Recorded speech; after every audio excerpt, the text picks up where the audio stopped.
वज़ीर आज़म शहबाज शरीफ की ज़ेर सदारत इजलास हुआ है। मुल्क में 3 सेंटर ऑफ एक्सीलेंस के क़याम के हवाले से जायजा लिया गया है। इसी पर बात करेंगे, अपने नुमाइंदे उस्मान खान ने हमें ज्वाइन कर लिया है। उस्मान, इस हवाले से अपडेट कीजिए। देखिए, ये पाकिस्तान में जो कीमती पत्थरों की कानकनी और प्रोसेसिंग की बैन अवी मेयार है, उसको हम आंगी और उनकी बरामदात में इजाफे का अज़म का इजहार किया वज़ीर आज़म ने। पाकिस्तान को अल्लाह ताला ने कीमती पत्थरों समेत कुदरती वसाइल की दौलत से मालामाल किया है। वज़ीर आज़म का कहना था कि एक ऐसा शोबा है जिसमें मुकामी वसाइल से बरामदात में इजाफा किया जा सकता है। सेंटर ऑफ एक्सीलेंस के क़याम में शफाफियत के अंसर को अहमियत दी जाए, वज़ीर आज़म ने हिदायत की है। और पाकिस्तानी कीमती पत्थरों की प्रोसेसिंग के बाद बरामदात में इजाफे के लिए लायामल मुरतब करने की जिम्मेदारी वज़ारत मनसूबाबंदी को सौंप दी गई है। और वज़ारत मनसूबाबंदी कल जामे लायामल मुरतब करके रिपोर्ट जो है वज़ीर आज़म को पेश करेगी। इस हवाले से कीमती पत्थरों की प्रोसेसिंग और कानकनी के जो जदीद तरीके हैं उनको राइज करने के हवाले से भी ब्रीफिंग दी गई है, जिसमें जो सेंटर ऑफ एक्सीलेंस है उसकी जो तामीर की जा रही है उस हवाले से बताया गया। और जो अराजी है उसकी भी निशानदही की गई है और बताया गया कि इस्लामाबाद में सेंटर के क़याम के लिए अराजी की निशानदही पर काम जारी है। और जुलाई 2026 में पाकिस्तान में कीमती पत्थरों के हवाले से पहली बैनुल-अक़वामी नुमाइश का इनेकाद भी किया जा रहा है, जिसमें श्रीलंका और चीन के ताबूत से मखसूस कीमती पत्थरों की प्रोसेसिंग के हवाले से अफरादी कुव्वत की तरबियत के लिए इक़दाम किए जा रहे हैं। तो ये अहम इजलास था जिसमें पाकिस्तान का जो जेम्स एंड ज्वेलरी है उस हवाले से सूरत हाल का जायजा लिया गया है। बहुत शुक्रिया उस्मान आपका। अभी आपको अहम खबर देंगे। पाकिस्तान में दहशतगर्दी और बदअमनी के पीछे भारतीय मकरू किरदार बेनकाब। भारतीय सहाफियों ने पाकिस्तान में दहशतगर्द हमलों में भारत के मुलव्विस होने का वाज़ेह इशारा दे दिया है। भारतीय खुफिया एजेंसी रॉ से जुड़े भारतीय सहाफी आदित्य राज कोल के इंकशाफात सामने आए हैं। पाकिस्तान में दहशतगर्दी के लिए हमारी पहचान कुछ भी हो सकती है। इस्लामाबाद हाई कोर्ट में खुदकुश धमाका किसने कराया, सब समझ सकते हैं। आदित्य राज कोल का ऐसा बयान सामने आया है। उन्होंने कहा है कि रॉ का चेहरा अफगान, भारतीय, बांग्लादेशी या किसी मकामी बलोच का भी हो सकता है। भारतीय कर्नल राजेश पावर भी पाकिस्तान में दहशतगर्दी में भारत के मुलव्विस होने का एतराफ कर चुके हैं। और आज भारतीय सहाफी ने वाज़ेह बयान दिया है, बड़ी स्टेटमेंट दी है। भारतीय सहाफी हैं ये आदित्य राज कोल, जिन्होंने कहा है कि भारतीय खुफिया एजेंसी जो रॉ है उसके चेहरे कुछ भी हो सकते हैं, जिसमें अफगानी भी शामिल हो सकते हैं, भारतीय भी शामिल हो सकते हैं, बांग्लादेशी भी या किसी मकामी बलोच का भी ये चेहरा हो सकता है। भारतीय कर्नल राजेश पावर भी पाकिस्तान में दहशतगर्दी में भारत के मुलव्विस होने का कई बार एतराफ कर चुके हैं। तो पाकिस्तान में दहशतगर्दी के लिए हमारी पहचान कुछ भी हो सकती है।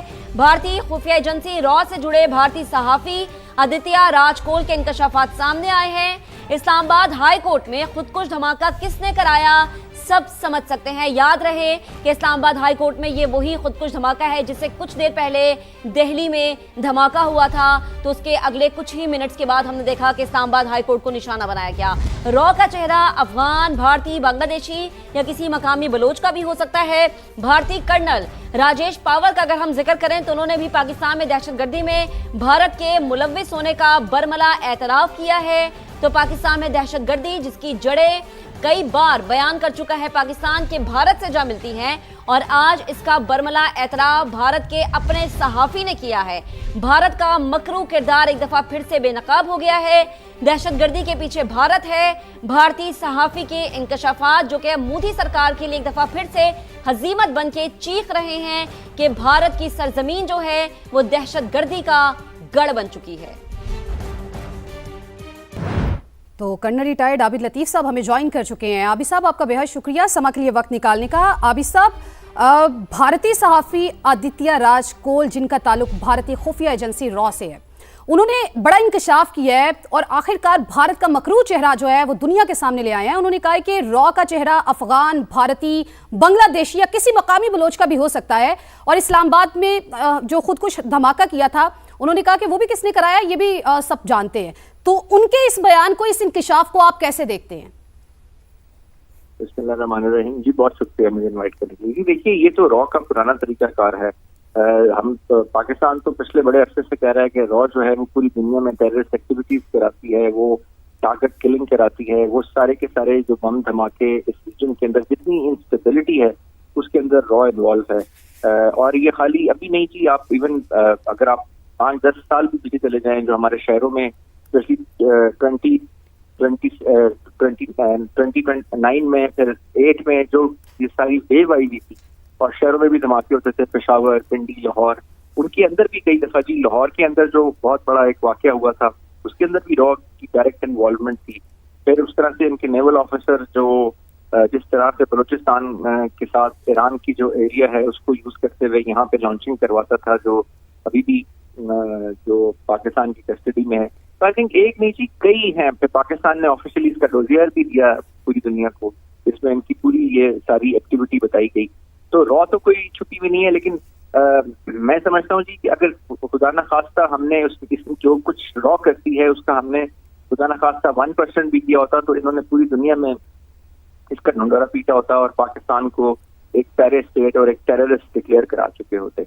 लेकिन हमें भी अब इस चीज की जरूरत है कि जो रॉ की एक्टिविटीज हैं जो पाकिस्तान में है, इवन अगर आप देखें तो कोई 30 के करीब, तो इस हामिद मीर साहब ने भी इसका अपने प्रोग्राम में भी जिक्र किया, कोई 30 के करीब तो ये यहाँ पे टेररिस्ट किलिंग कर चुके हैं, जिसमें ये टारगेट किलिंग करते हैं और उनको लोगों को निशाना बनाते हैं। तो एक इनका तरीकाकारी यही है, इनका मकसद नजर ये है कि पाकिस्तान को डिस्टेबलाइज करना है, और जिस तरह से इजराइल एक क्योस फैलाना चाहता है और उसका political strategic objective middle east के अंदर तबाही, क्योस और उनको उन कंट्रीज को फेल्ड स्टेट में कन्वर्ट करना है, तो खुदा न खास्ता रॉ का भी यही एम लगता है, बल्कि वो इसको पूरा करने के लिए डिफरेंट तरीके से हमेशा लगे रहते हैं, कि चाहे वो सोशल मीडिया के थ्रू हो, चाहे वो कॉग्निटिव वॉरफेयर हो, चाहे वो इंफॉर्मेशन वॉरफेयर हो, फिजिकल वॉरफेयर हो, टेररिस्ट एक्टिविटीज हो।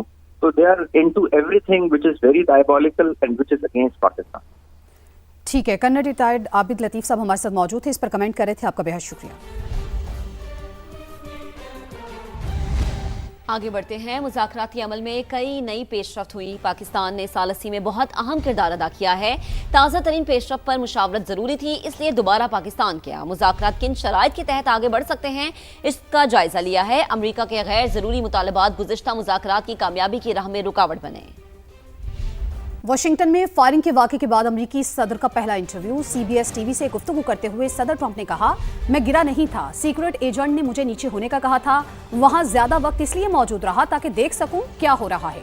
बोले, अमेरिका में सियासी तशद्दुद नया नहीं, डेमोक्रेट्स की जबान और बयानात खतरनाक और कशीदगी बढ़ाते हैं।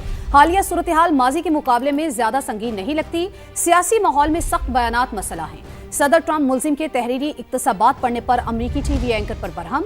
ट्रंप ने CBS एंकर के इकदाम को शर्मनाक करार दे दिया। कहा, मैं बादशाह नहीं हूं, अगर मैं बादशाह होता तो यहां आपके सामने ना बैठा होता।